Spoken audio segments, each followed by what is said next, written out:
And I want to link a lot of what we will discuss over the next 2 days to these ideas that are emerging in CSC, in my mind, and I'm actually sharing them with you as I am thinking about these, as I'm reading them, as we at CSC are actually doing research on them. So I'm using this opportunity to share our perspectives.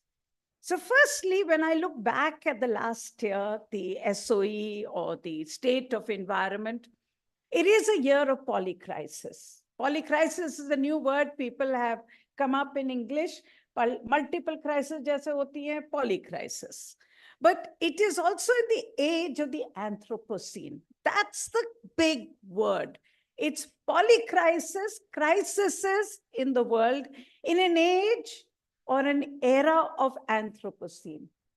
Because today we are very clearly saying it is mankind, and I'm very carefully using the word mankind and not womankind and not humankind. It is mankind which has created such an extraordinary footprint, which is today leading to such devastation.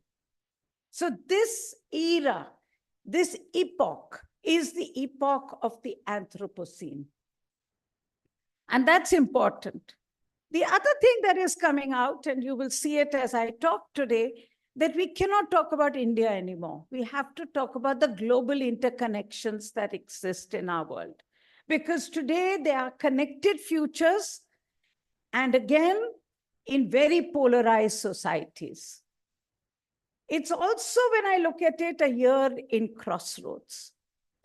At this moment, we can lose all the gains that the world has made on environmental improvement unless we rethink, rework, and re-engineer solutions. And I'm very serious about this. And this is not, again, only India. This is across the world. We are actually slipping right now. And we need to think about how to re-engineer. The old way will not work. It's also a year which has reinforced a message that we at CSC keep giving, that without inclusion, there can be no sustainability. It has come out even sharper, clearer this world. So what are the many wars in this polycrisis? I essentially talk about this broadly as 3 big wars that are happening. One, the war with nature. Climate change is real. It is urgent. And the fact is, it is the burning of fossil fuels, which we need for our economic growth, which humans have burnt, which has increased global temperatures, and this has catastrophic consequences. Extreme weather events are increasing, making countries poorer. A lot of what I am talking about, I'm not going to go into detail because every session over the next 2 days is actually going to detail this out. I have Ramesh sitting right here. Ramesh will talk about how the weather is changing. What do we know? So I just want to give you the highlight of the fact that this is a war with nature and we are losing it. 2, there is a war with humans which is happening, whether it is Ukraine, Gaza, which is killing and maiming thousands. Now, why is it important for us as environmentalists to talk about it? For 2 reasons. One, that it is creating more polarization, more divisions between societies, between people, and which then makes cooperation even more difficult. 2, the war with Ukraine in particular has meant that there is an increased impetus for oil and gas. That industry is back. So for all we talked about them being dinosaurs, they've actually gained from the war. So we need to understand that in our context. Why is it so important? And there is a third war, a war on which I don't know which side I'm on. But it's a war with China. Now, the fact is that we often hear about the war with China as an authoritarian regime versus democracy, but the war with China is really about the green transition. China dominates the supply chain when it comes to everything that we need for solar energy, for batteries, for all that we know we need for the green transition. So today, it is connected to climate change. The fact is, the world has to reduce emissions. To reduce emissions, they have to move away from fossil fuels to solar power, for instance. That solar energy, China today has a huge lead in it.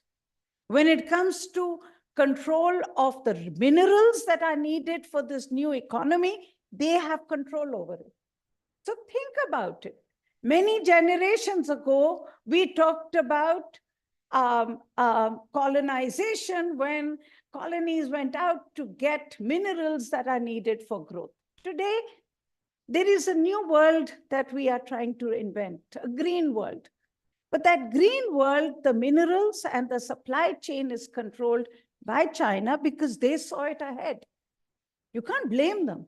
They decided to invest in these battery technologies way before the rest of the world. Today, the question is, will this mean that we will lose the war against climate change because we will delay action, or will we gain? But these are important in our world today, because I'm also saying this because sometimes we think environment is after we've read all the front page news, उसके बाद environment के बारे में सोचेंगे. जो front page की जो headlines है वो हमसे कोई मकसद नहीं है. हम तो पीछे वाले पेज पे पर्यावरण के बारे में लिखेंगे, सोचेंगे. हमारा जो आज पर्यावरण की जो सोच है, हमारा जो पर्यावरण की जो चुनौती है, वो फ्रंट पेज न्यूज है, इन सब सवालों से जुड़ी हुई है. इसीलिए it becomes even more important for us to understand the interconnections in the world. This is not a peripheral issue. This is a mainstream issue. So look at the interconnections. The biggest interconnection is in the many wars. It is adding to human suffering, to poverty, to displacement. There is a report which, Richard, the next one is not out yet, right? 2023. So we are still using the data from the World Migration Report 2022. The World Migration Report tells us that today there is data to show that the nature of displacement is changing. Why people are leaving homes? कोई अपना घर नहीं छोड़ना चाहता. जाते हैं नौकरी के लिए, but जाते हैं क्योंकि उनको जाना पड़ता है. But why? What is that nature of displacement that is changing? One, it is not just war and conflict, but also what they're calling the slow onset of climate change related disasters. अंग्रेजी में उन्हें term दी है new displacement. इसके कारण people are migrating. So they're beginning to track it. But the reason this is important for us to also understand is that we know that there is nothing called a climate change refugee. As journalists, I often get asked this question that climate change ke kitte refugees hain? There is no one climate change disaster which leads to people leaving. It is a combination that we need to understand. And that is why when we write, when we report, we also need to bring in the nuance that no disaster is about climate change, but every disaster, extreme weather event is also about climate change. And I say this because अब की बार जब मुंबई में flood हुआ था, तो मुझे याद है कि मुझे अब याद नहीं कौन पॉलिटिशियन थे, मगर उन्होंने बड़ा साफ कह दिया, हम क्या कर सकते हैं इस फ्लड के बारे में, ये बाढ़ के बारे में, वो तो क्लाइमेट चेंज के कारण है. अगली बार जब हिमालय में कुछ ट्रेजेडी होती है तो यही हो जाता है कि ये तो क्लाइमेट चेंज के कारण हुआ है. But the fact is, we are doing development badly, which is adding to climate change is a tipping point. It is not the cause of it. It is the tipping, it tips us over. So if you look at it, farmers are caught in a pincer attack because of increased input costs, and I'll come to it. Ecosystems are vulnerable because of bad development. Many of our colleagues here talked about the Himalayas, talked about Sikkim. Now, the Sikkim cloudburst did not lead to the kind of devastation alone. It was also the way we built the dam, the way we managed the dam. the way we are building in the Himalayas as if there is no tomorrow. So the fact is, in climate risk times, we cannot afford bad development. Environmental mismanagement and weak institutions of governance are going to add to the crisis which climate change is going to bring. It is not the cause of it, but it will tip us over. So whether it is floods in Sikkim, Chennai, Mumbai, Bengaluru, devastating landslides in Sikkim or Himachal, they are because of mismanagement of the environment. The building of hydroelectric dams. I mean, I'm a proponent of hydroelectricity, so please don't get me wrong. But the way we are building them in the Himalayas right now, back to back, re-engineering the rivers, it's complete madness. Now, this is going to make sure that the Himalayas become even more vulnerable to the next disaster, to the next cloudburst. We are destroying our water bodies, which were the sponges which would have soaked rain. We are doing unchecked construction on vulnerable slopes, on floodplains. But more than that, what we have done over the years is that we have diluted environmental impact regulations, clearance mechanisms. These were decision-making tools. Now, again, it's not easy enough to say this is because of this government. Every government has done so. We have either overcomplicated the rule or we have diluted it. We have never seen the need for good decision-making because all these decisions would have meant some vested interest or the other being hurt. So it was seen to be blocking projects, but they were actually tools for decision-making. Now, in a climate risk time, this becomes even more disastrous. So what then is the mood of the nation, mood of the world right now? One, it is polarized, it is insecure. And remember, this is the year of the voter. 50% of the world's adult population will go to votes this year. 2024 is the year of the voter. And in this, there is huge fights against immigration. Please think back about what I talked about migration. Please go back to the numbers that I talked about, why migration is taking place. It is a combination of war. It is a combination of conflict. It is a combination of extreme weather events which are breaking the backs of people, floods and droughts. It is also because of maldevelopment, which is adding to that migration. So in all this today, the biggest hot potato in global politics is immigration. Okay? Trump will come or lose because of immigration. This connection we have to make. We have to understand why when we are writing about environment, then it is about the politics that is happening in our world, from Trump to every other European country. The biggest politics is immigration. Two, there is a huge pushback against environmental regulation. Today, the farmers in Europe, which are on the doorsteps of France or everywhere in Europe, are saying that it is green regulation which will add to our cost, and we cannot do this. So they are fighting the European Union, which has asked for a 50% reduction in pesticide use by 2030. That is why they're at the doorstep. Now just think, every European Union farmer, every farmer by their own account gets in their account 50,000 rupees a month. A month. That's the subsidy they get. If you look at the European Union's own data, it tells you that 80% to 90% of the income of a European Union farmer is government subsidy. और हम बात करते हैं जब किसानों को थोड़ा सा फर्टिलाइजर दे देते हैं, ठीक है? So you have to, but the point that I'm making is that there is huge fight against regulations, and this is going to grow. And this is going to grow because the rich world has not taken any hard action to reduce emissions till now. They exported them to China, and I will come to that as well. Now that they have to take those actions, it is becoming unaffordable for them. And that unaffordability is something that their people are fighting against.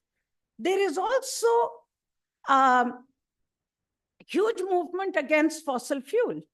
The fact is, the Ukraine war has added to investment in oil and gas.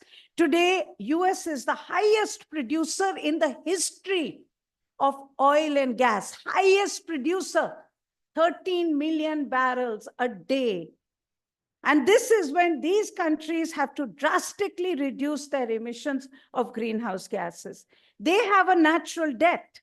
They have overused their share of the atmospheric space. Now, it is in this context that we need, this is the mood of the world when the world goes to vote in 2024.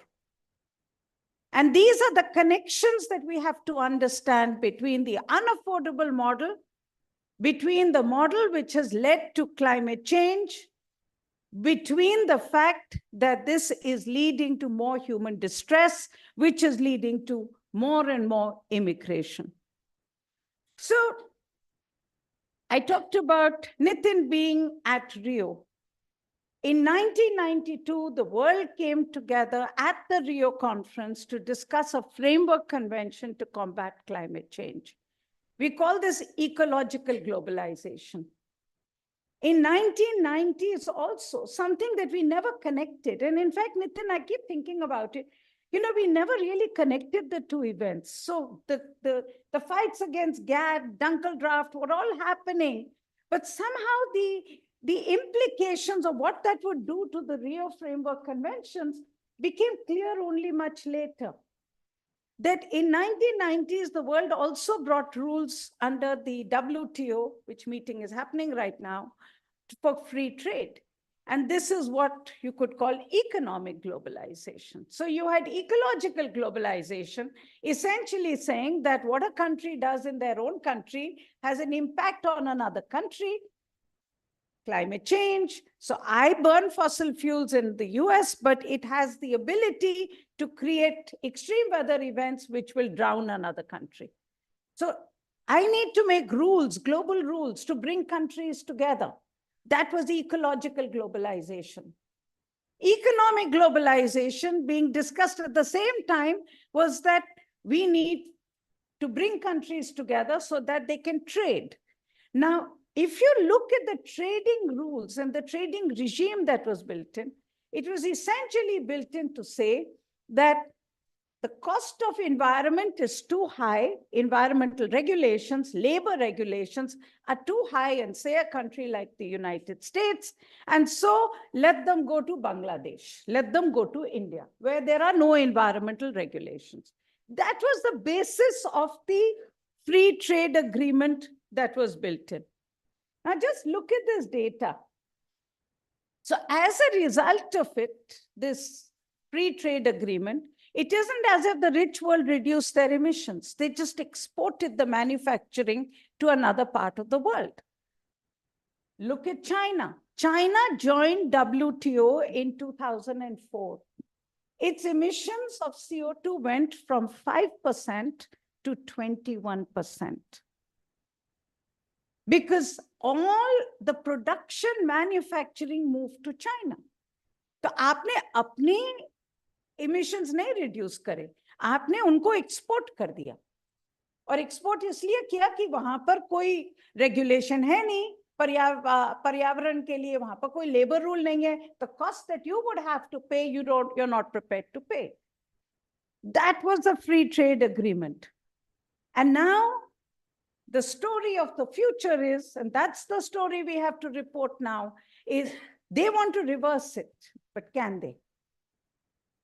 And what will it mean for the planet this time around? That's the story that needs to be understood and reported. So you would have heard these words today. You would have read them. The countries talk about deglobalization. They talk about reglobalization. They talk about localization. So all these things are back, but they relate to our world, to the question of environment. Why? Because it's about, as I said, the dominance or the redominance of the world for the green transition. China has complete dominance on minerals and technology. Today, both EU under CBAM and US under IRA have set trade conditions to lift the cost, to increase the cost of the imports that they will get. Why? Because they say we want to manufacture it domestically. Electric vehicles, for instance, in the US cannot get government subsidy if they have any component which is made in China, or even have any association with a Chinese company. In India, we have done the same. We have said that we will impose a higher duty on solar energy coming in to India because we want to have domestic manufacturing. All this is good. It is good because you are basically saying it is not globalization. You are re-globalizing. You're deglobalizing. You're pushing for localization. So in that sense, I would argue the Indian government policy is perfect. We need to manufacture solar ourselves rather than leaving it to China. But the question today is, and those are the questions that we need to keep reporting on, understanding. One, will it actually delay the green transition? China has such absolute control over those materials and minerals. Will it delay it? Will it impede it? Or will it be better for the world? Will this be a driver for localization? One of the best things that I saw recently was Indonesia has said we will not export nickel. So they have said we will not export nickel because we will make our own battery in Indonesia, and we will set up battery companies. You want to make batteries, come to Indonesia, don't take away cheap nickel. Zimbabwe is talking the same. Other African countries are talking the same. So will it lead to localization? Will it mean that even in India, states will say, हमारा कोयला हमारा है, हम ही power बनाएंगे, हम ही सब कुछ करेंगे? Or will it lead to a different kind of extraction and a different economy which is as rapacious for the environment? This is the big question. And of course, the other question is, will it be better or worse for environmental standards? Remember, those countries exported manufacturing because of the high environmental standards. If they are re-importing those industries, will it mean that they are prepared to pay a higher cost for the environmental standards or not? That's the big question as we move ahead. And the question really is, because if you don't pay the cost, as we are learning, somebody has to pay the cost. This is the real cost of environmental mismanagement. When you do not control pollution, it is at the cost of our health. Today, air pollution takes lives. Let's not make light of this. ये खाली गंदी हवा नहीं है. It's toxic air. It takes lives. Water pollution is still the biggest killer of babies in the world. जब आप diarrhoea की बात करते हैं, जब हम कॉलेरा की बात करते हैं, हम सोचते हैं कि हम तो बोतल बंद पानी पीते हैं, अब तो पानी साफ हो गया है. आज भी पूरी दुनिया में अगर आप देखें किस कारण सबसे ज्यादा छोटे बच्चे मरते हैं, वो गंदे पानी के कारण मरते हैं. Because of pollution. Chemicals like pesticide in our food are slow poisons. There's a disproportionate impact, but toxic air is a great equalizer. And the big question, which I am thinking of more and more, and I'm sharing with you, क्योंकि अब तक तो हम cost की बात करते थे, मगर आज जो सवाल उठ के आ रहा है, जब अब की बार जब मैंने this EU का जो farm protest हुआ, उसके बाद the big question that is coming, we were told that that growth model in which they could keep investing and cleaning up was affordable. When 80%, 90% of the farmer's income is government subsidy, and even then they cannot afford it. How do we afford that model? How do we afford a model in which you can keep polluting and then aim to clean up? This is really what comes out so clearly as we move ahead from this. And this then brings me to the other part of what I want to talk about. So all this only tells me that how much more of an imperative it is for us to rework growth. We cannot do development with pollution and aim to clean up. We cannot clean up after we have added pollution. That has to be something that we have to understand even more clearly now. So we have to reinvent. And this is the reinvention of the narrative of environmental management. And I'm saying this particularly because in this last decade, I am seeing a lot of environmentalism has become techno fixes. Technology aa jayegi, sab kuch theek ho jayega. Magar we have to understand that the political system to imbibe that technology, unless it is inclusive, it can never be sustainable. And that has to be something that we have to be able to keep talking about, the politics of environment. So let me give you 3 or 4 instances. Bring it home. Air pollution. Air pollution, I'm not even going to, we all understand how toxic it is. But we also know that cars, particularly cars and vehicles, are responsible for the bulk of toxic emissions in the air. Now, the rest of the world is saying कि हम e-vehicle जाएंगे, electric vehicle हो जाएगी और दुनिया सब ठीक हो जाएगा. मगर आप देख लीजिए उसके अंदर कितने मिनरल्स चाहिए, कितनी बैटरी चाहिए, और आप अपनी दुनिया से सोचिए तो अभी भी खाली 10% लोग गाड़ी लेते हैं. ठीक है, आप कितनी गाड़ियां बनाएंगे, कितने लोगों को उस गाड़ी, अगर आपने साफ गाड़ी भी बनाई तो कितने लोगों के लिए आपको बनानी पड़ेगी. तो उसका जो उपाय है वो उपाय यही है कि आप गाड़ी की बात ही मत करिए, आप तो मोबिलिटी की बात करिए. आप ये बात करिए कि ई व्हीकल्स चाहिए हमें, मगर ई बस चाहिए, हमें मेट्रो चाहिए, हमें सब. मगर चुनौती सबसे बड़ी है जो मैंने लिखा है, सबसे बड़ी चुनौती, मैं फिर अफोर्डेबिलिटी पे आऊंगी, कि आज मेरे शहर दिल्ली में, और मेरा शहर कोई गरीब शहर नहीं है, अमीर शहर है, उसमें लोग आज बस क्यों लेते हैं? क्योंकि वो इतने गरीब हैं कि नहीं, वो साइकिल क्यों लेते हैं? क्योंकि वो इतने गरीब हैं कि वो बस नहीं ले सकते, खटारा, टूटी हुई, मरी हुई बस भी नहीं ले सकते. तो हमें अफोर्डेबिलिटी करनी पड़ेगी. मगर दूसरी तरफ जो अमीर हैं, जो आज अगर यूरोप जाते हैं तो सबवे ले लेते हैं, बस ले लेंगे, उनके लिए मॉडर्न भी करना पड़ेगा, कन्वीनियंट भी करना पड़ेगा, इसमें रिस्ट्रेंट्स भी आनी पड़ेंगी. So it's a combination, but this is a possibility. But you can't do this by adding one e-bus here and another e-bus there. You have to talk about how to reinvent mobility. Take water pollution. Dipender is sitting at the back. This is the work that his team is doing. So for some years, CSE has been arguing with the government that you can never clean the rivers unless you reinvent your sewage systems. अब ये बहुत बड़ी बात लगती है, मगर ultimately बड़ी छोटी बात है. छोटी बात इसलिए है कि जो आपने पता नहीं कितने लोगों ने, how many people took the tour today with Rajneesh, the campus tour today? Okay, so you saw the decentralized sewage systems that we are making here. Now, the idea is not that you make a decentralized sewage system. The idea is you change the pattern so that you do not have sewage sanitation anymore. You do not invest in building an expensive, capital-intensive sewage network across the city.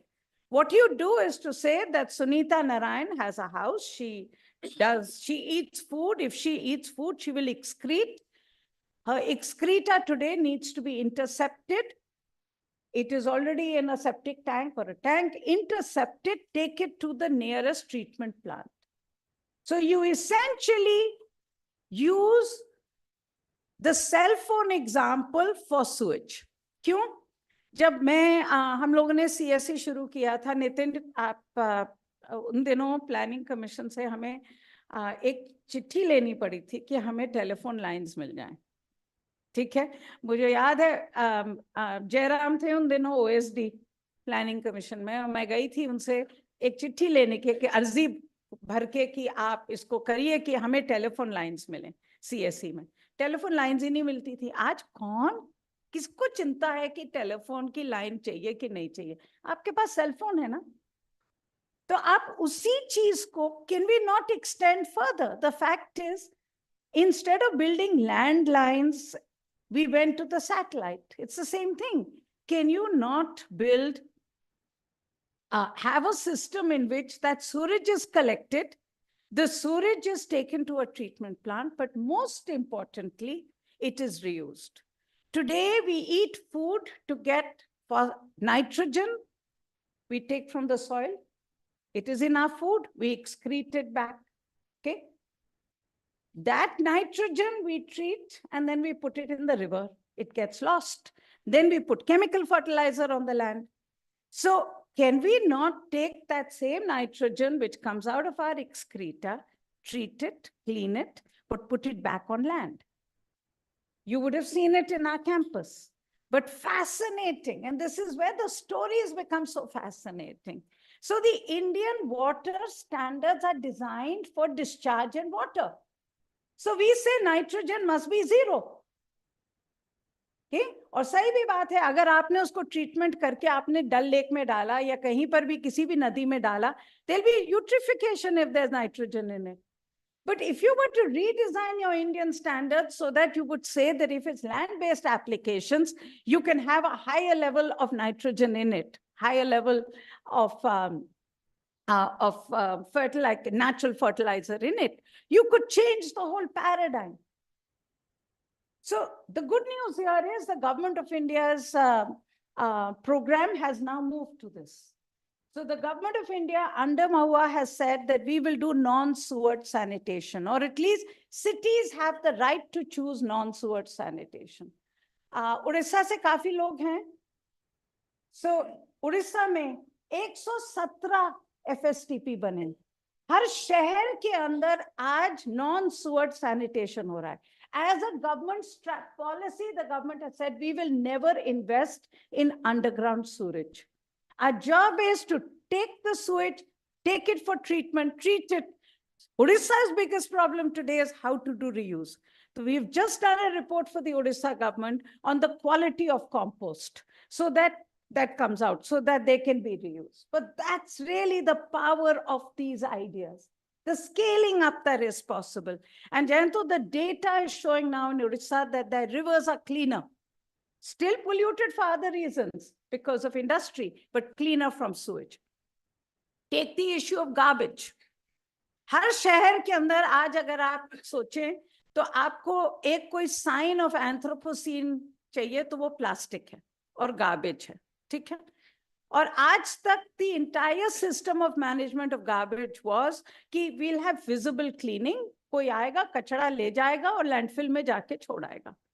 Now it is very clear that that is a completely unaffordable system because the landfill is made at long distances, it takes valuable land, and of course increasingly the poor are saying not in my backyard. You can't build a landfill near me. Now, as a result of it, the way to change it would be, and this is again happening, is how are cities segregating at the household level?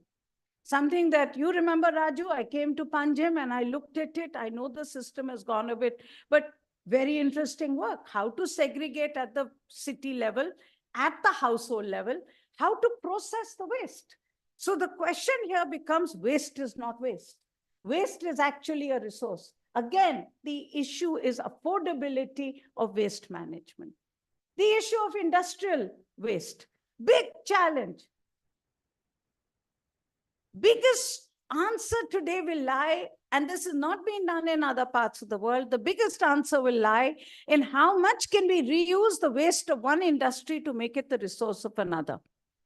So if you look at the cement industry, the fly ash that came out of thermal power plants has now ended up being used in cement, and that has reduced the use of limestone and reduced its emissions. CSC's report on cement industry, the industrialists are saying, we would like to use more we can go from 45% to 65% usage. So we can essentially, again, what I'm driving at, this is not utopian solutions, they're not simple, but I'm driving at an approach in which you would use more and more the waste of one for the resource of another. My colleagues can tell you, we have just done this very interesting work looking at bio-CNG. Indore takes wet waste from its households and converts it into CNG, which it uses to run its buses on. Huge. Okay? मगर the problem is, and I'll come to it, कि उसको थोड़ा सोच समझ के करना पड़ेगा. अब यूपी में जैसे बहुत बायो CNG plants बन रहे हैं, बहुत अच्छी बात है. But we'll need to make sure that we can connect the raw material, we can connect. Take agriculture. The whole emphasis on agriculture has been to increase productivity. And to increase productivity, you have to invest more. Or fertilizer डालिए or pesticide डालिए, जिससे your productivity goes up. The model has been, the more the productivity goes up, the more it will lead to farmers' income. That has been the model, well understood, well practiced across the world. Keep in mind the EU farmers when I say it, but it has been a model that has been practiced. The problem is with that model is food costs have to be affordable. Okay? And especially in a country like India, where we have such a massive food procurement program, where we have to, government has to buy food and then supply it, the cost of food has to be affordable. So think about it from a farmer's perspective. They are caught in these double, triple pincers. Increased cost because you've told them increase your productivity. Those are done by taking debt and other things. Then you get an extreme weather event. Your risks are higher because of increased cost. You are hit. And then the worst is कि अगर बहुत अच्छी प्याज की फसल हुई और दाम बढ़ गया तो सरकार ने इंपोर्ट कर ली प्याज. Because अर्बन कंज्यूमर्स को खुश रखना है कि हमारी फूड इन्फ्लेशन नहीं होना चाहिए. आपको याद है कि हमारी दिल्ली की chief minister lost her election because of the cost of प्याज. ठीक है, तो प्याज के जो दाम होते हैं बहुत बहुत जरूरी होते हैं. अब इसमें किसान को तो कुछ नहीं मिला ना. Now, in all this, how can we talk about to the farmers that don't discount the environment? Do organic farming. What does it mean? They have to invest to keep themselves going. They have to discount the environment. They will get more from the land. They will add chemicals. They will add toxins. So unless we reinvent agriculture so that, and this is particularly important because I find this conversation we have not had. How do you do agriculture at lower costs? How do you get, what does the word productivity mean? These are things that we will have to discuss as we move on. My last example is forests. The question of forests. Today, India has 23% of its land area under forests.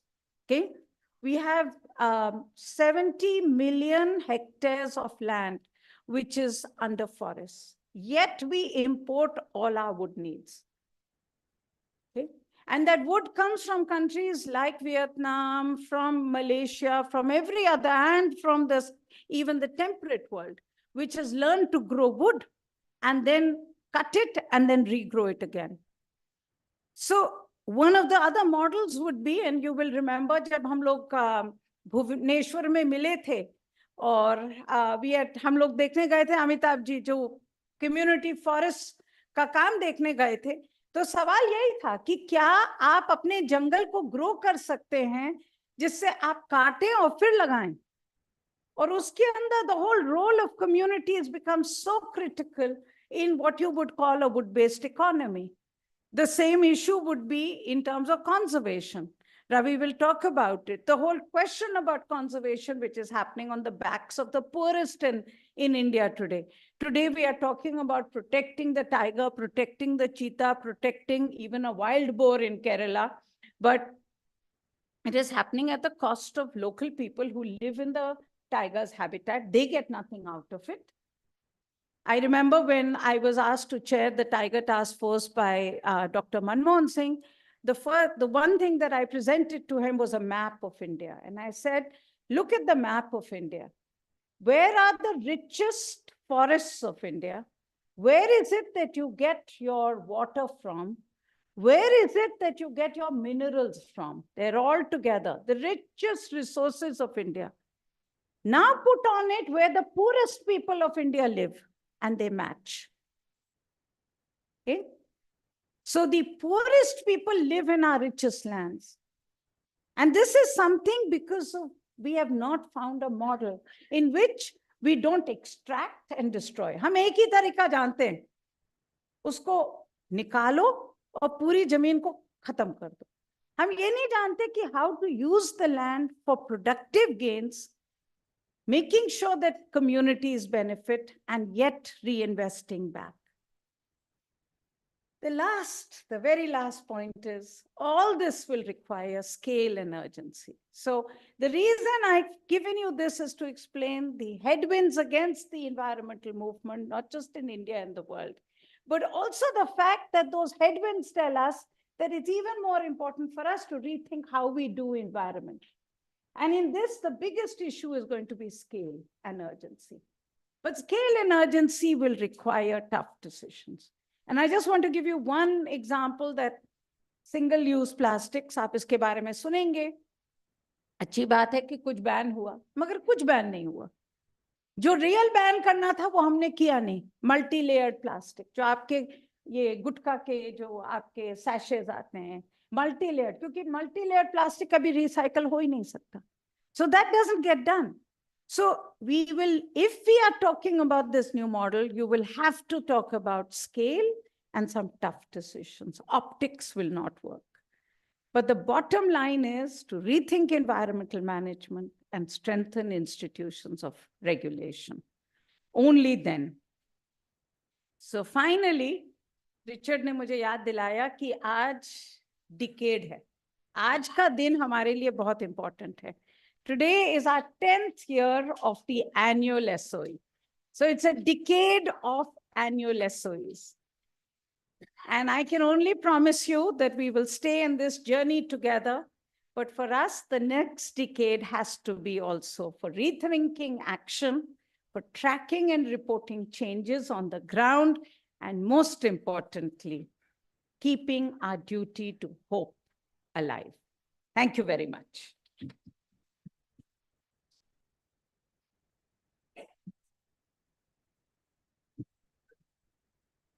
I think Mr. Nainan is still on his way. In the meantime, I will take some questions or organize some tea. And then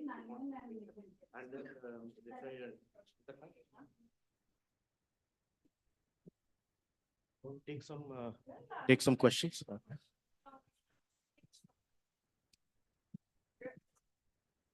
Sunita ji, अभी तक जितने भी restrictions हैं, जैसे मैं दिल्ली में grab को देखता हूँ या अभी पॉलीथीन की बात हुई, पूरी रिपोर्ट्स होती है तो उसमें एक चैप्टर करप्शन पे जरूर होना चाहिए कि किन किन पॉइंट्स पे क्या क्या करप्शन है जिसकी वजह से जो चीजें लागू हो सकती हैं या जो रूल्स बन चुके हैं या जो एक्ट हैं उन्हें ठीक से फॉलो नहीं किया जाता. तो आपका सवाल बिल्कुल सही है, मगर देखिए करप्शन जहां होता है वहां पर इंस्टीट्यूशंस का सवाल होता है.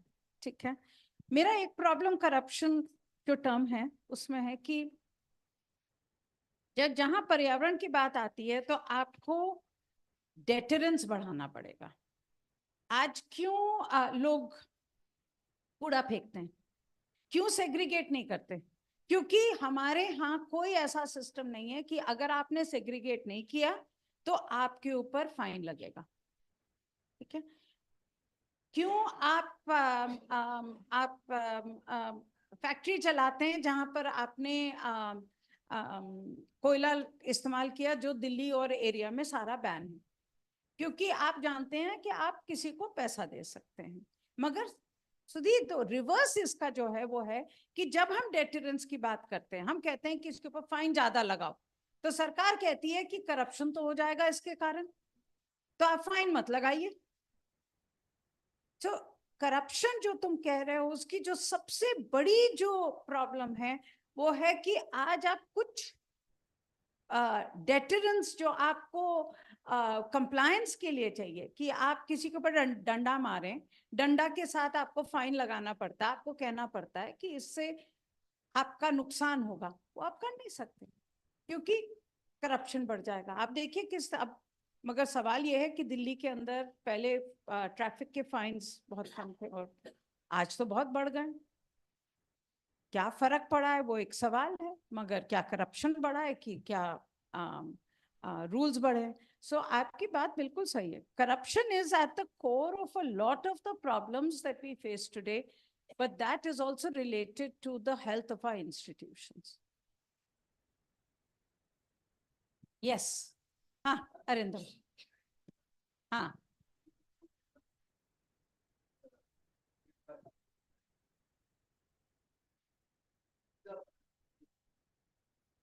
हाँ इन्होंने 14,000 हेक्टेयर जमीन को एक्वायर किया है, 33 गांव।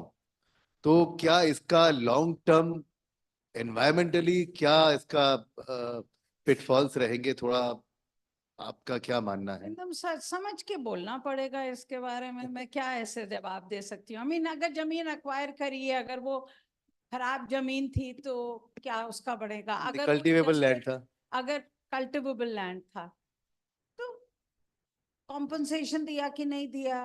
वो सब तो दिया।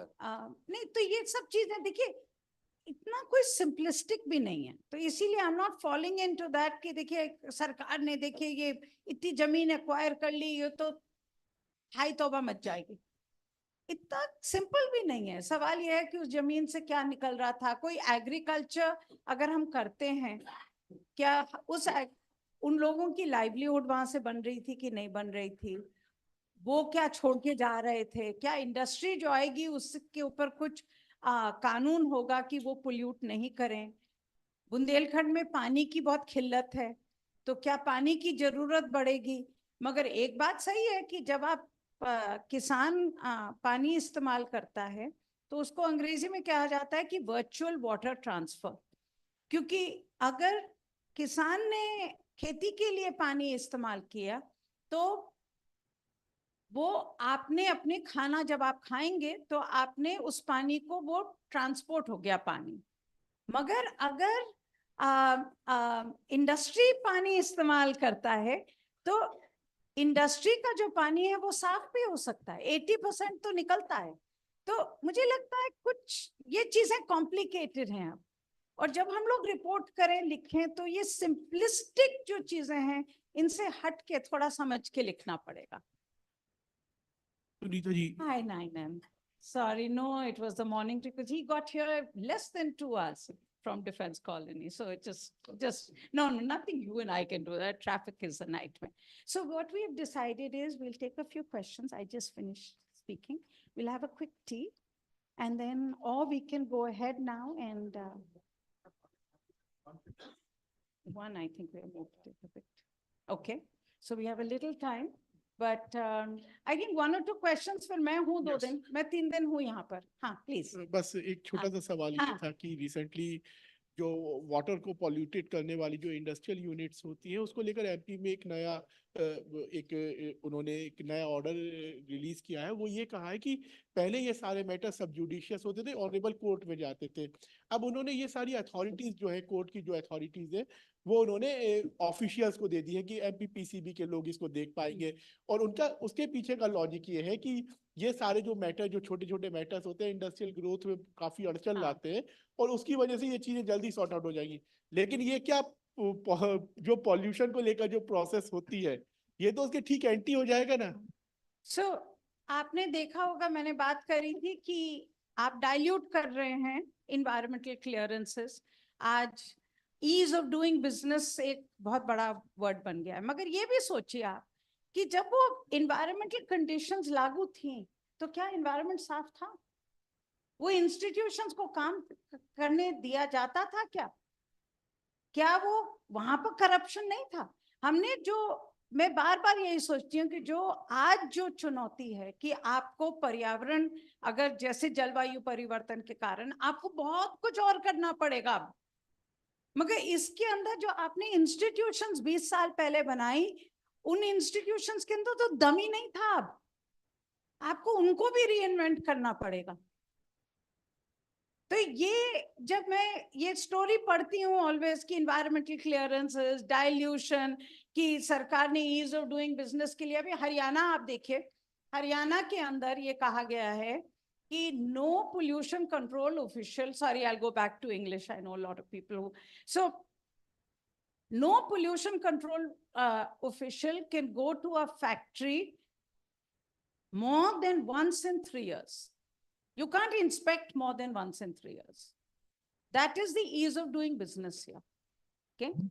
But the point is, when they were inspecting a factory every year, every day, every minute, was it leading to better performance?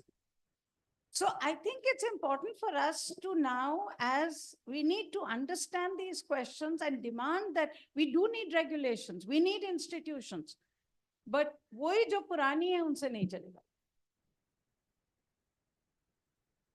हाँ Madam, first I would like to. चलिए मैं महिला क्वेश्चन चाहती हूँ। Hi, so, Nainan is here, he doesn't know everyone, so just introduce yourself once again. yeah, I'm Sudha from Times of India, Kochi. So you were, during your presentation, you mentioned about the subsidies for the European farmers for fertilizers, 50,000 pay. So tell me this WTO, when they had a issue, huge issue about upon India giving subsidies to the fishing community. So there was a whole lot of discussions and whole this thing. So so did the EU subsidy for their farmers also come into this dialogue, or did they just? No, so that's a very good question. And I've also been wondering this because when this whole issue of subsidy for EU farmers came out only now when I was looking at the protests that are happening all over Europe. And I also understood that, the subsidy levels had come down. But then if you go to the EU website, and I got this data from their website, from the Commission website, the subsidy per farmer is the number that I gave you. My understanding is that a lot of the subsidy names have changed. So they have moved from being direct subsidies to farmers to subsidies for environmental restoration, subsidies to reduce the use of pesticide use, subsidies for doing good things. So they move out of the bucket of being a bad subsidy. That is one of the things that I'm beginning. I will do some more work on this, but this is what because this is going to be an issue that we will need to look at even further. But for me, the bigger question, Sudha, was, and as I tried to say, is the question of affordability. That if in the European Union, with so much money going in, they can't afford to go organic, then how do we, unless we change our method of farming? That is the question I'm raising. That if we think we can just emulate them, that they did it, they've gone green, why can't we go green? We can't. With that level of money that they're paying to each individual farmer, they're on the road today. So unless that, to me, that's the larger question that I think we'll need to think about more and more with all these protests happening in their world. Yeah, I should really close this. Okay, last two. Well, one question is there. I won't answer. So, short break. And then so why don't we do one thing? Why don't we break? मैं बाहर ही हूँ. I can take. One point. Okay. Yes. So my question is that, everybody know that to matter was the Ministry of Environmental, Forest and Climate Change issued a new office memorandum in July 2021, introducing a standard operating procedure, SOP, to deal with environmental violations in various projects. This was a major setback as it not only gave greater legitimacy to ongoing violations, but also because it had various provisions that could encourage more violation. So my question is, how central government or the state government would be punished by the violation unit or organizations? So the fact of the matter is not a single violator till date has ever been punished. Okay, not a single penalty has been paid for water pollution. So let's get the facts right on some of these issues. Yes, what the central government is doing is wrong. But the fact is that we have a really broken system of deterrence. We have a really broken system of keeping polluters in check. And the fact is, as I talked about, today the entire economics is driven by how much you can produce at how little cost, at how little environmental regulation. Before we end, I'll just give you one story. So a few years ago, the High Court asked me to be an amicus, the Delhi High Court, on a case of blue jean washing. Okay, blue jeans are being washed in the outskirts of Delhi, Shivnagar, vagere. So High Court they had closed down the factories because of the pollution in the river. And they told me that please go check if the factories are really closed or not, what to do. Okay. I went to this place, Shivnagar in Delhi, and everybody, everywhere, there were locks on the door. But then I saw pollution in the ground. Blue color is blue color jean. So I said, but there is pollution. So how come? So then being a good journalist, I tracked the nala down to where the source was. The source was on the other side of the factory. So I said, but the factory is working. They said, हाँ, क्योंकि वो दरवाजा दिल्ली में खुलता है और ये दरवाजा यूपी में खुलता है. Okay. Exactly. And UP में ये restriction नहीं है. But the fact is, and this is important, two things are important. One, the fact is, why are those blue jeans factories operating there? Because we want to have jeans at low cost of pollution control. Okay. Every time, and there is the other fact, every time there is a control on pollution, the factory moves from an authorized area to an unauthorized area. So my biggest fight with the pollution control officials was, so why don't you stop them? They said, no, madam, we can never stop them. Why? Because if we give them a fine, we are authorizing them. तो आपने उनको legal कर दिया ना? So how can I acknowledge that they are polluting? Because the minute I say they are polluting and I've given them a piece of paper, I've acknowledged their presence. So they can never be penalized. So this is the story of pollution. This is why, as we are writing, I made a very conscious effort today to give you some of these bigger links, because I feel we have to lift the issue of environment to this other level now, of trade, of the backlash to democracies. Many of these connections are really connections, whether they're migration issues. I mean, this data from the World Migration Center is scary. The data is now clearly showing you that new migration, new displacement is overtaking old displacement, which was war and conflict. Okay? We know that migration is such a big issue in the world. So I think those are the things that I really wanted. I hope it's been useful, but I wanted to make these links. Janto, very last. I can never say no to you, but really last. I just would like to take what Sudhir just said. So Janto, the telegraph. Thank you. I was just looking at the data of the NCRB data. You mentioned that the rules and laws may not be adequate to kind of put it on. I saw in 2022, all over India, supposed to be Environment Protection Act, supposed to be the more holistic act, and with the powerful act. There are 329 cases all over India. And within that, Maharashtra and I think Uttar Pradesh covers around 300 plus. 10 or 12, around 12 states. All the Ganga cases. So there are hardly 20 cases all over India. And in comparison, you are having about 40,000 or something cases on tobacco.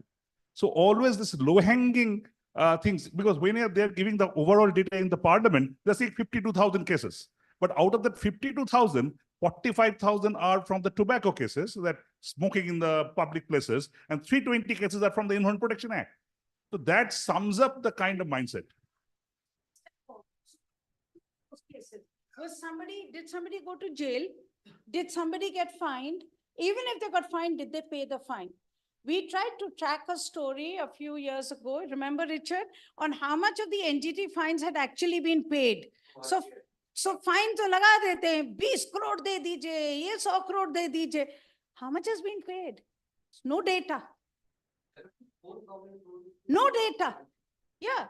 So so Jayanta, when we talk about these, I know that this is the most popular discourse we have, that environmental regulations have been diluted, clearances have gone. We need to, I think we have reached an age where we need to step back and say, so what was the purpose of these? Is it being met or not? I mean, CSC has been the most critical on the environmental regulations that exist today. We talk about them as committees inside government, unaccountable, taking decisions. I was once asked to look at some project, and I found one of the conditions was, you will make girls study in school. I'm like, this is an environmental condition. But those guys who sit inside, and they are mostly men, sit inside, unaccountable. The way they clear a project is to give 100 conditions. Okay? Whether those conditions are met or not is anybody's business, because the system to meet the conditions is also so weak. So, it's important for us to move to that next level. Otherwise, I'm telling you, as I explained, the backlash against environment today is going to mean you will get a growth of right-wing governments. Trump is going to come to power. Everyone else is going to look at Trump and say, agar wo keh raha hai climate change nahi hai, to nahi hai. Okay? So you're going to have to move the discourse to a different level. Okay, Stuparno, I think we will have a cup of tea. I think you deserve a cup of tea. Just a very short Listening to break, my please. tirade. After that, we do the official release of the book, and Mr. Desai and Mr. Nainan are here. So, aye.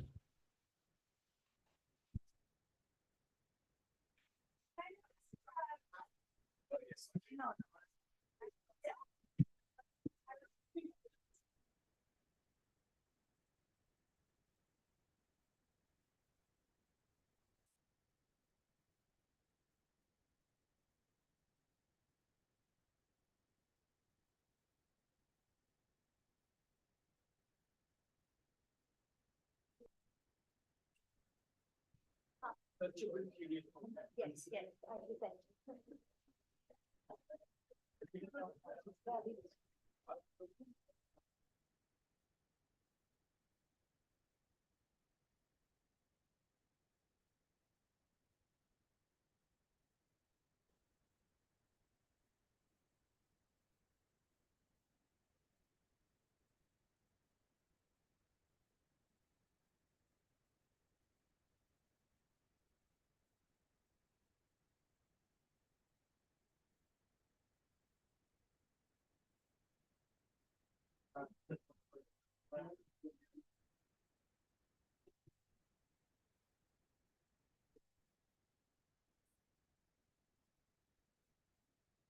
Hello, hello.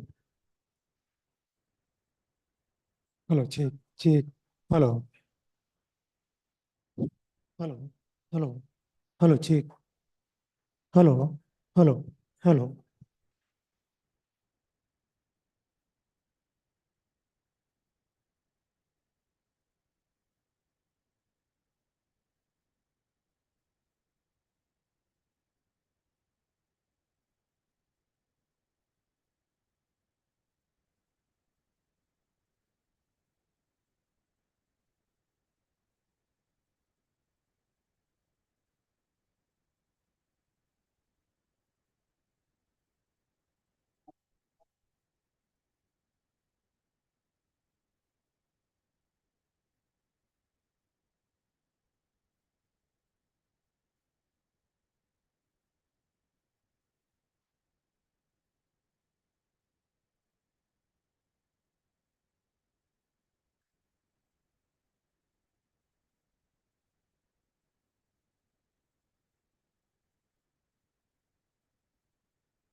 Hello. Guys, I think under.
We will share the photo right after the release.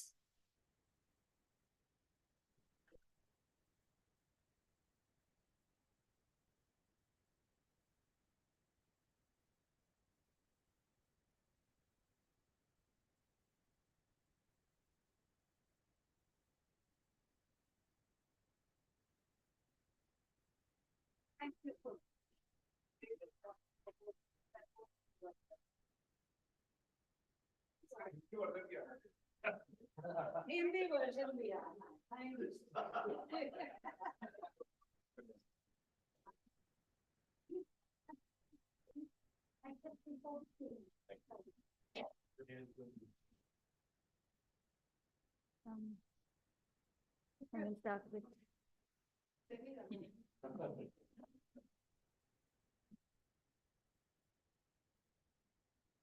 All right, I'll introduce our first distinguished guests for the Anil Agarwal dialogue, Nitin Sethi and TN Nainin. Both are giants in their own field, but for those who are not familiar, I'll just introduce them.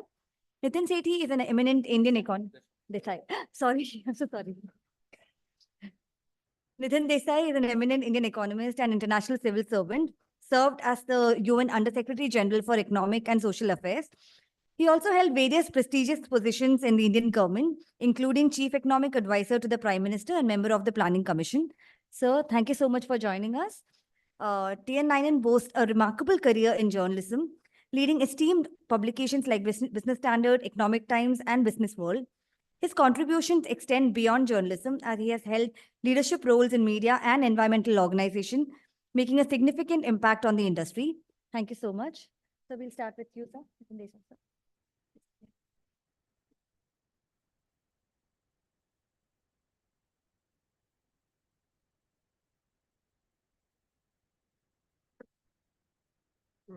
May I first say that I'm really truly happy to be here. Really grateful to you for inviting me. And the reason is I, of course, knew Anil Agarwal. He was one of the pioneers of setting up thinking on environmental issues in our country.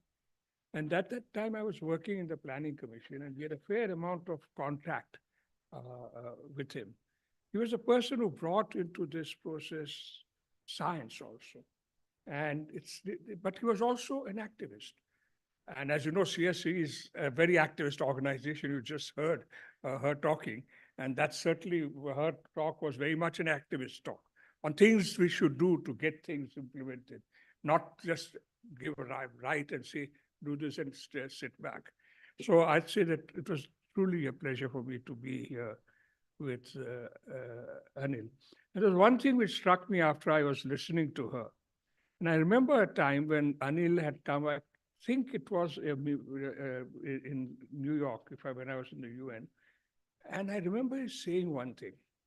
He's saying the clue to managing environment and development in a sensible way is through water management.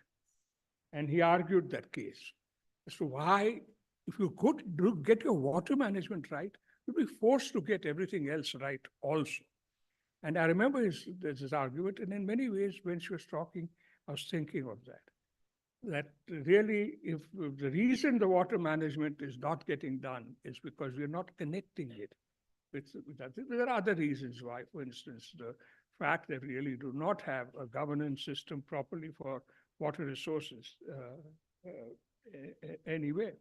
And certainly that water management requires a much better link between environment and development in planning than what we have. You saw this in the Himalayas.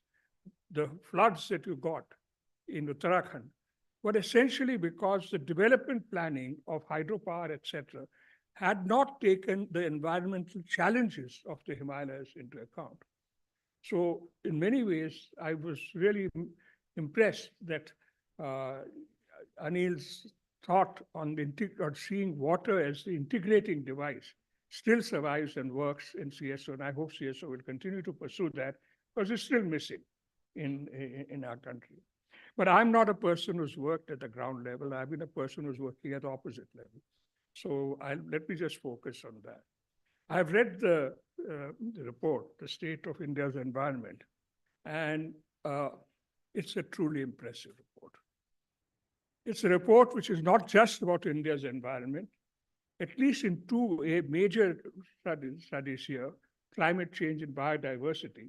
It gives you an excellent global picture of what is happening globally. And that is important because ecosystems don't respect national boundaries.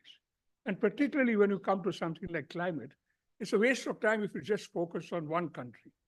You have to look at how it fits in with what other countries are doing and what the global dimension should be and is, so on. You know, I've been involved in this for a long time, close to 40 years. But she also mentioned my involvement in the Rio conference. And if I go back to that, the period after that, much of the focus that we had in pushing the Rio agenda, particularly on climate, was raising awareness. And that's why I'm mentioning this, because this is what you people are involved in, raising public awareness. So most of it, and that was all that we were essentially focusing attention on, telling people more about the risks of climate change, reducing the degree of skepticism, which was quite widespread in '92. For instance, the man who was the chief of staff of George Bush was an open climate skeptic. Now, one thing that has succeeded over these years is climate skepticism is now more or less dead. There may be a handful of people. Ramaswamy is an exception. Well, fortunately, he's given up his candidacy. So that's not a bad idea. So, but even Trump now will not say openly that he doesn't believe in it. But so that's the change. The problem now is something different. If you see that report, one of the big messages that comes across is the fact that we have not succeeded in climate change. That in fact, the risks are increasing rapidly. In fact, perhaps more than what has been given to us by the Intergovernmental Panel on Climate Change. And if you see, for instance, the number of instances in India, that how many was more than almost 300 days, 200 days of extreme weather in India. The fact that 2023 was one of the hottest years in human history. So these are things which are very important. And this is the awareness that we have to get across. I think very people are aware that there is a thing called climate change you need to do something about. You see any number of stories, reports on it. But what I would wish you to do is to get across the challenge that we are not getting there. That the risks that our children and grandchildren will face are worsening, not improving. That is the awareness that we need to raise, so that governments and corporations and others don't just see their actions on climate change as something they do to keep these environmentalists quiet. They must see it as something they need to do because the risks are increasing because of the inadequacy of the actions that we have on climate. There are many things that, of course, are many other dimensions of climate change which are dealt with in this report, which I would urge you to look at. For instance, what it has to say on renewable energy, generally energy management. For instance, one of the things that correctly said is that if you look at the total numbers, India doesn't look so bad. Its emissions are not that high. But what they've emphasized is that look at our emissions not just in relation to population, but to the relation and for what we use that energy for, which is production. And India's energy intensity, which is the amount of energy it uses per unit of production, is significantly higher than what you see in other countries. But that's an important point that you have to make, because if you want to correct it, that's what you'll have to correct, the method of production. So that will bring the region down. just trotting out the population, the fact that population-wise it's low, does not in itself tell you much about what you have to do. What they have done is correct. And we do have a look at the estimates that they have given of that intensity in one of the earlier chapters in the book. The thing also deals with renewable energy. And they also have raised one very important issue, which I would say needs to be pushed a little. One of the great challenges of the energy transition that we are going to get, and do remember, the energy transitions are often the basis for social change. When you got coal coming up in the 19th century or electricity coming up later, maybe this will also mean significant changes. Wind and solar power are not owned by anybody, unlike fossil fuels, coal or petroleum. So it's not as if somebody who owns the source of energy is going to make a big money out of it. You know? So there are changes which will come, but leave that to one side. One of the things they have emphasized is mini grids. But this is terribly important. If I have, as the government is planning to do, rooftop solar, we have rooftop solar here also. The fact is that the sources of energy become very widespread. They're not just a series of large generating stations. There'll be many, many sources. It could run into lakhs or even more. Now that can't be run by some centralized administration, which is what we have now, for deciding that plant will go on, that plant will go off. You will have to have something which is a decentralized system. So when they talk of mini grids, which is grids which will connect a lot of villages together, you can think of a hierarchy of grids. A mini grid, a regional grid, a national grid, and each one connected with each other. So that if the mini grid, which will also have its own generating stations in the form of renewables, has surplus power, it can still pass it on to the region. If it has deficit, it can get it from the region. Similarly, the regional level. So we need to rethink our way in which we run our power system. Can such a power system be run by nationalized distribution systems? And so on. You will have to because most of the transactions in power now are power purchase agreements, long-term agreements, so much power to be paid, money to be paid. You will have to have a very different type of system for the pricing of electricity, etc. in this. So heavy rethinking, heavy transformation is required. And their work on the mini grid that you'll read in that will probably tell you something about that also. There are many other things also they have dealt with. I've done a little summary of their paper here. So a 7-page summary. So I was just looking at that. Besides energy, renewables have dealt with the whole issue of mobility, the shift into electric vehicles, which is what is. There are also challenges there as to how much will you rely on what type of electric vehicle, hybrids, etc. They've also done something else which has been neglected so far in India, and that's on agriculture, and I would say related to water also. We have today the challenge, they have mentioned the degree of emissions from agriculture is about 14% of India's GHG emissions, mostly methane and nitrous oxides. A lot of the methane is from the animal husbandry, which is what's called the enteric fermentation, where there is a slightly less polite way of putting it, but animals farting is what I would call it. And that's about half of it, a little more than half. But we also have it from rice and other areas. They have talked about some of these dimensions, but this is something we have not really addressed adequately. It's not that simple to say organic farming, natural farming by itself. There may be other things that you may have to look at for redesigning agriculture so that it is more consistent with your net zero targets Remember the net zero targets of a global greenhouse gas emissions, not just for carbon. But there's more to it than that. The reality of the extremes about climate that they're mentioning really tells us that, let's be very frank, we are not going to stay within 1.5.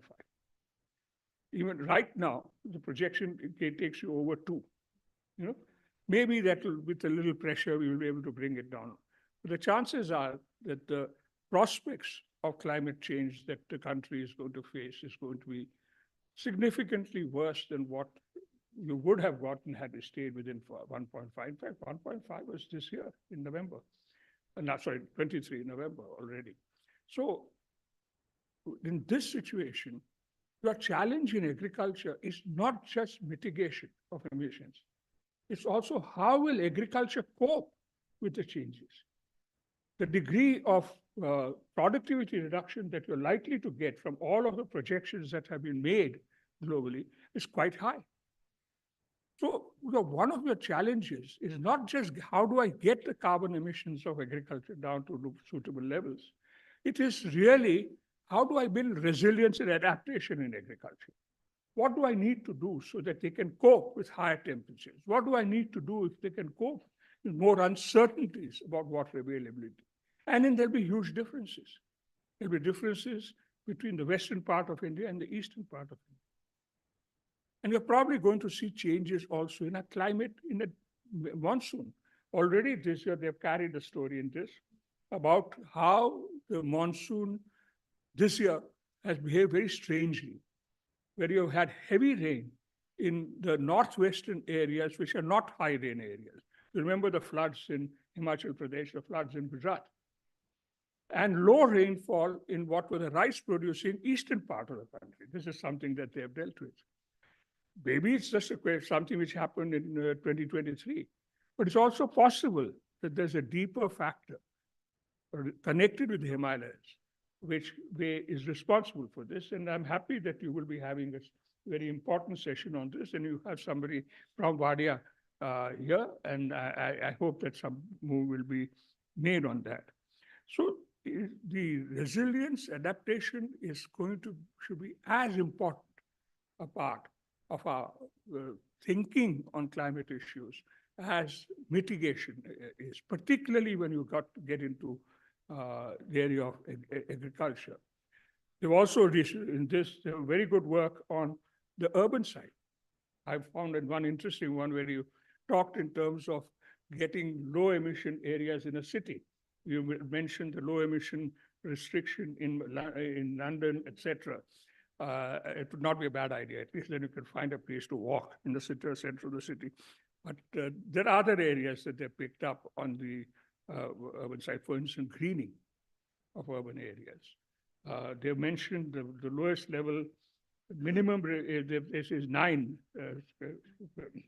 square kilometers, I think, per capita, and that higher is a little higher.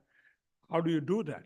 How do I make greening a part of urban design? What do I do about the design of houses so they do not need as much cooling as would be required when temperatures go up, perhaps even up to 50 degrees for a week or 10 days at a time? These are things which are very good because they have not just dealt with the threats of climate, they've also dealt with the areas where some real thinking is required. Where's the thinking in India on what we need to do in urban areas? Where's the thinking on resilience and adaptation in agriculture?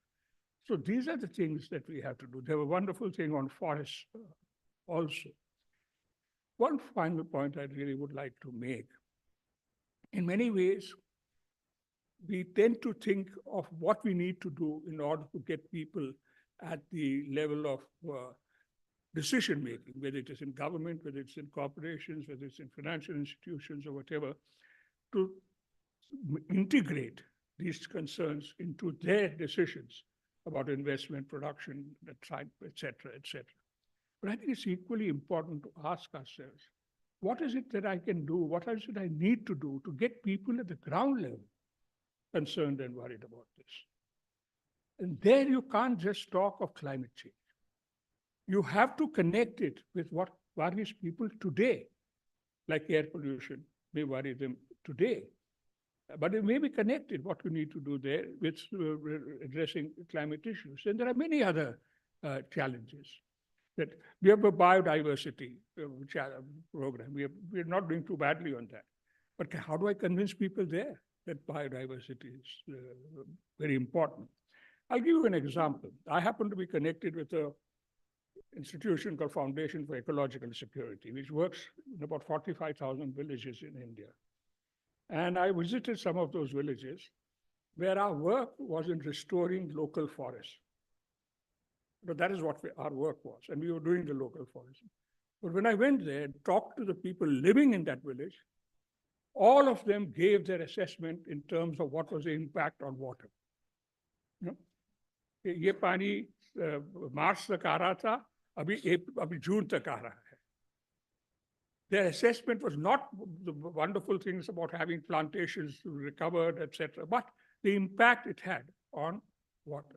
So certainly you got great advantage in terms of carbon mitigation, etc., by those forests that we put up. But the saleability of that was in terms of its impact on people. One of the things I would love to see work from organizations like CSC, which really does think about how do you get this moving in the world, well, not just in some academic setup, is what is it, how do I connect these different things together, my forest work, with my water work, with my agriculture work, and so on. And this is what I think is really important. We call it co-benefits, but that's okay. We can call it what we like. But the essential thing is in growing integration between these different aspects of resource management, not just separating out water for forest and land, and getting that integration done and connecting it with today's benefits, the future benefits of today's benefits. So in many ways, the report they've done is wonderful. It really does tell you a lot about the actions which have to be undertaken. And my wish is that when you people start writing and publicizing these things, you will also raise some of these issues, and maybe we'll move ahead from being just general awareness to worrying about whether the actions that are being taken are adequate for this purpose or not. It's most important here to connect environment and development. I just want to end one final. I actually was brought into the Brundtland Commission because of this. I'm not an environmentalist. I was an economist working in the Planning Commission, looking at the public investment projects. And the Brundtland Commission had run into trouble because the environmentalists and the development people in that group were opposed to each other. And the thing looked like collapsing. So they decided to bring me in as an economist who had shown some interest in environment because of the public investment projects that they had to appraise. So I brought in, and after I listened to them, I said that I had to find some concept which both of them can buy into. And that is how I wrote the note on sustainable development for the Brundtland Commission and used the definition, which didn't use the word environment or development. Meeting the needs of the present without compromising the ability of future generations to meet their needs. No reference to environment, no reference to development. And that concept which had some meaning for environmentalists and for development. And it's a reasonably successful definition, but it has not been translated into action. We have talked sustainable development in Rio, but the integration of development planning and environmental management, which is required, has still not taken place. There are some areas where we see signs of this, in energy, for instance, but much more needs to be done in agriculture, in urban development, and many other areas. So let me just leave it at that. And once again, thank CSC for the wonderful report that.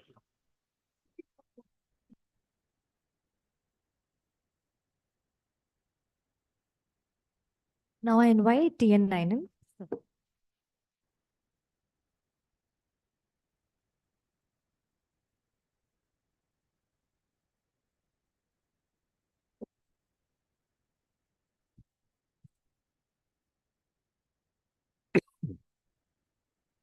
Hi, morning, everyone. This road trip seems to have done something to my throat. It's a great pleasure for me to be here, and I must thank Sunita. She's been inviting me for a long time, and it's finally taken this event for me to actually get here. And it's very special in a way because Anil and I started our working careers together in the same place back in 1972. I joined as a trainee in June, and Anil joined in December, I think, shortly after in the Hindustan Times, shortly after he'd gone to Stockholm to attend the first environment conference. And I remember that he went, I think, on his own initiative at his own cost, and he interviewed a whole bunch of these leading scientists in the world who would come to Stockholm. And the Hindustan Times ran these marvelous interviews of his on the edit page down column 7 and 8. All these guys talking to Anil Agarwal, and they were terrific interviews. And then he joined, and we became friends.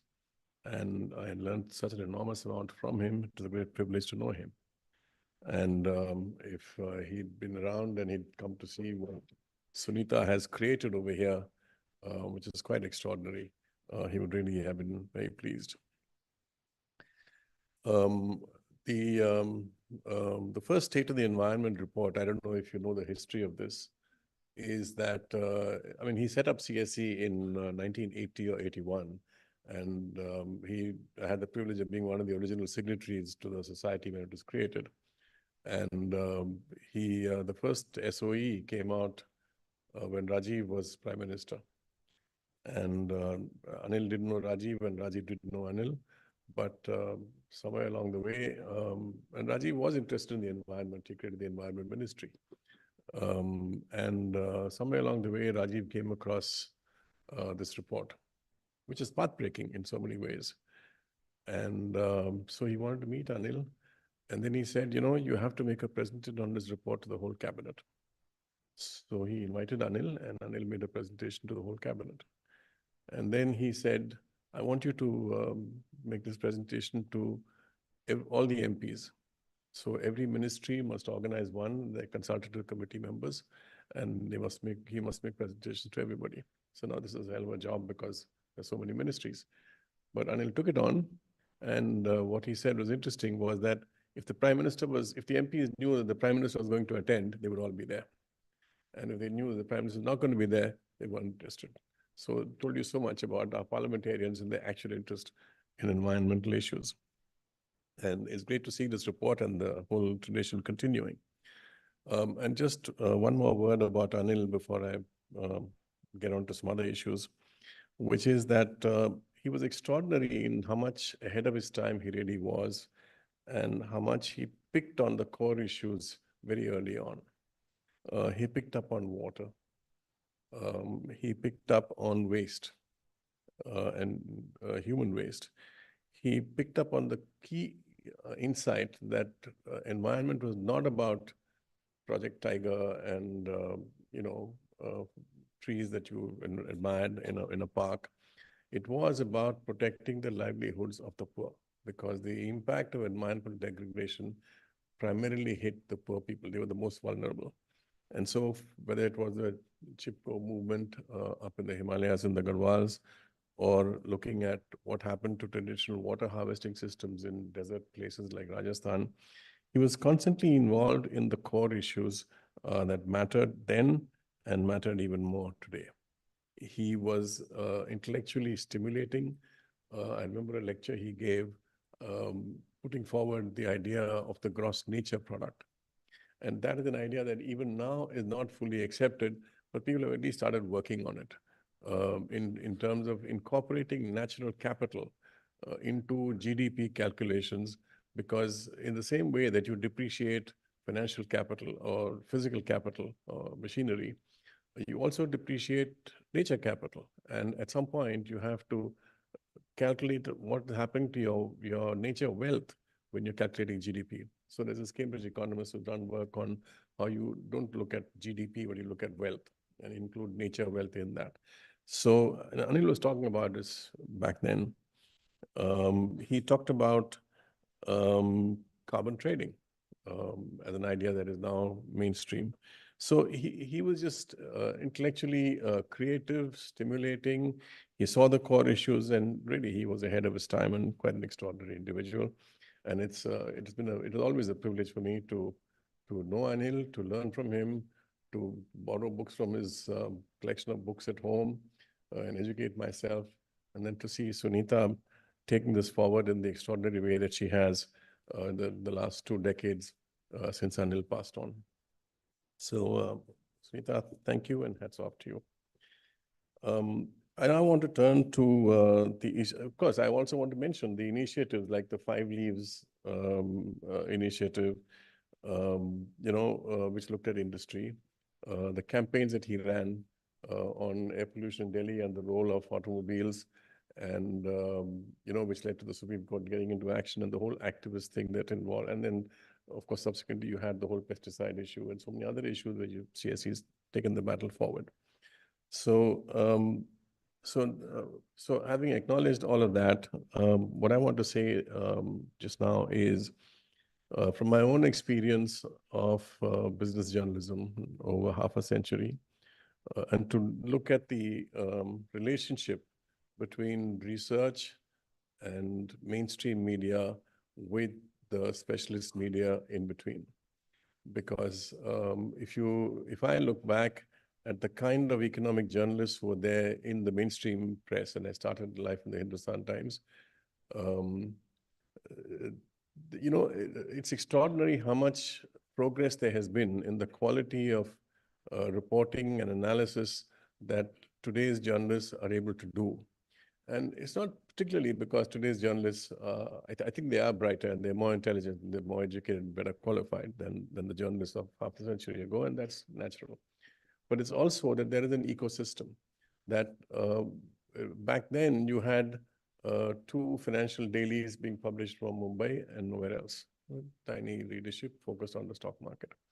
And I think it is the fact that the financial newspapers and business magazines have been born and grown, which has increased the specialist knowledge and understanding of the economy and business.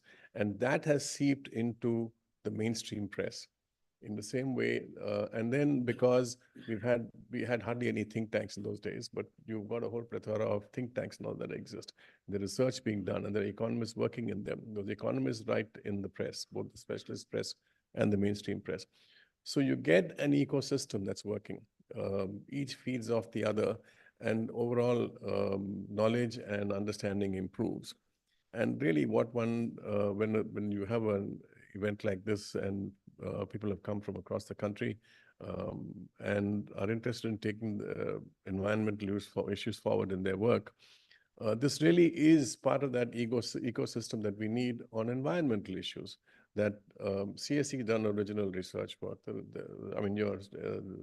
State of the Environment report mentions in the various reports that I've gone through, all kinds of scientific and research establishments all over the place doing work. Now, that work has to be disseminated in an intelligent and easily digestible form to ordinary readers of mainstream newspapers or even television news channels. And the medium through which you get that done is through specialist publications like CSE, which is in print, and is also now in digital form. And I'm happy to see that you have on your YouTube more than 500,000 subscribers. So this is the way in which knowledge spreads and improves understanding and raises consciousness about environmental issues. So, so I think an event like this and a program like this is particularly important from that perspective. So that's why I'm happy to be here. I also want to make one point before I stop, which is that, in some ways it's easy to be shouting from the housetops about how things are going wrong. But I think we need to go a step beyond that. And Sunita, in the brief period that I heard her, was talking about this question of factory inspectors, and if their inspections are more frequent, what do they actually achieve? So you go through the process, or you have the rules and you have the stipulations, but what actually happens? So In the same way, I think environmental reporting and activism has to similarly go through, take it one step beyond the obvious. And one example that strikes me is when Dhamra port was coming up on the Odisha coast, and Greenpeace ran a huge campaign about how this would destroy the nesting grounds of the olive woodleaf turtles, which were a short distance away from where the port is being built. And I wasn't the editor then, but I think Business Ad also ran a full page piece on this whole issue.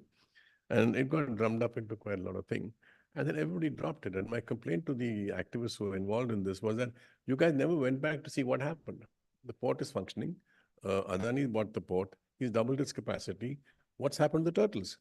And the truth is that the Tatas went to the International Union for the Conservation of Nature. They worked out how to minimize the damage that may be done to the turtles. They created special things, the trawlers, which are the dredging machines, which would not damage the turtles. They had ways of keeping the turtles out. They controlled the lighting systems because the hatchlings would get attracted to the light, and so going back out to sea, they would go towards the light, and they would get captured there. So the Tatas responded in a way that helped to reduce the damage.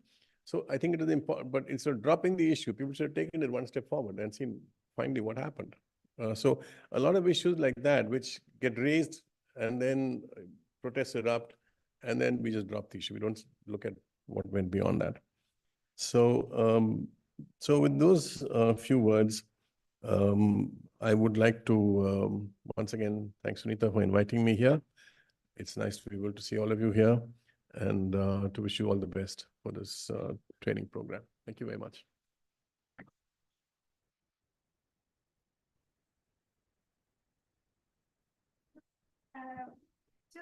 Thank you so much, Nitin and Nainan. I think you'll all agree. It's very, for us, it's a very emotional moment for me, particularly because we're always, as I said, I'm looking for people who knew Anil.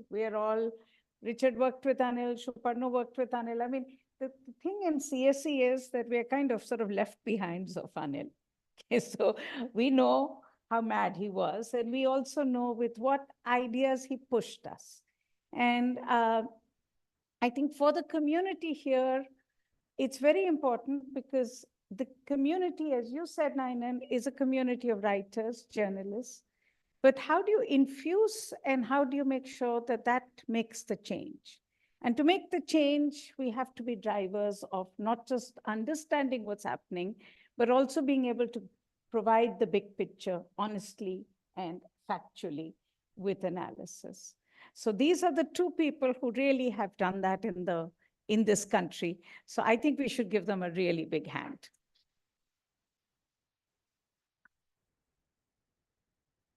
As I said, Nitin is one of the people who, if you talk about climate change, you talk about environment, you talk about global issues, he is the one who coined the word sustainable development. Coined the word. And Nitin, coined the word. You also coined the word, okay?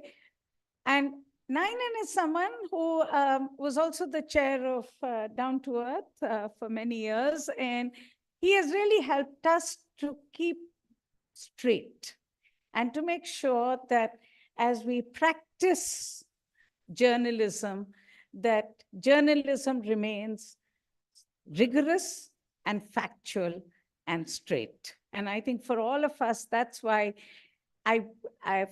this release of SOE from the hands of these two is so important, because these are the two issues, the environmentalism, and then, of course, being able to communicate it, to build a societal change, but to make sure that at all times you take the skills of journalism, which is important. And I think for us as a community, those are very important messages, because often I find that journalists become environmentalists. And when we become environmentalists, we tend not to be able to see a story through. And I think that's why for us as journalists, it's very important at all times, the point that you made, Nainan, to keep following through, keep reporting factually. So again, I think there are no more words for us to add to this session. And we will have a lot of questions, but you're journalists, you have to have questions. So can we hold on to them, Shuparno, till post? And because we have a huge treat awaiting everyone. Yes. Is there anything else you want to add to this? We'll now break for lunch, the AAD lunch, so to speak. And we'll walk to the canteen. But before we go there for lunch, we'll have a group photograph. You have seen the amphitheater near the canteen. So can you please walk down there? And we